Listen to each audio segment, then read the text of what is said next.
Hi there. Here we are on day 2 of my saline tattoo removal. I wanted to just talk about 3 things. One, I think you can see the lines are a lot darker and it's much easier to distinguish what was done. So for example, this, sorry, I'm not quite a professional. This is, you can see the 3 lines that I was trying to talk about last time. And just, you can see there's spots where she's left it because it was just a big hole. So she's left it without doing the saline. So when it starts to heal, it'll be this lighter color and that spot may be erased a bit. So yeah, and the double tail, I don't know if you can see it very well.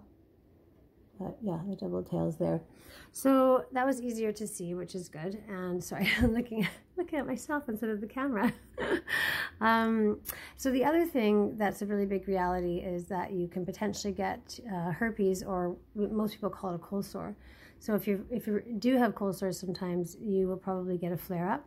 So if you have a drug called Vasiclavir, then just start taking that right away as prevention for getting an outbreak of herpes. So there's that. And then also this rash, which you can't see right now, but I'll show you probably tomorrow. It'll be flared up.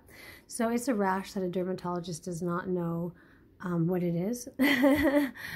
So that's a bit scary, but there's a cream you can take. And so I learned about this with this rash. So it gets flared up when you have something that's painful on your body, like what this tattooing is. So that's something to know as well. Please just send a message or a post if you have any questions about that.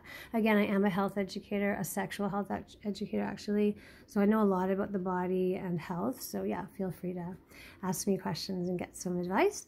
And the final thing today is that they recommend that you sleep sort of sitting up, which is a really hard thing to do for anyone, I'd imagine.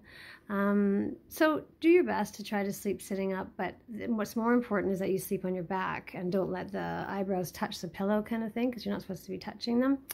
And I'm a side sleeper. I don't know about you, but I sleep on my side. So this was really difficult. You know, I woke up a lot during the night and just kind of kept tucking the pillow behind my neck, keeping my head as straight as possible. And I'll tell you something, I have really sore neck today. Like, it's like I've had a whiplash or something, you know, like it's so tender and sore. So, yeah, just I'll be aware of that and maybe take, they don't suggest ibuprofen for the tattooing time when you're recovering the first week or so, but, acetaminophen, which a lot of people know is Tylenol. That one helps. And by the way, Tylenol is actually a social anxiety reducer. So if you get social anxiety, you're going to go to a party or a gathering, you can take a Tylenol or acetaminophen and it will reduce your social anxiety. Very interesting. So that's kind of a recent thing in the health information world. So yeah, and thank you very much for watching. Please leave a comment, and I look forward to answering any of your questions and continuing on day 3. So great, thanks.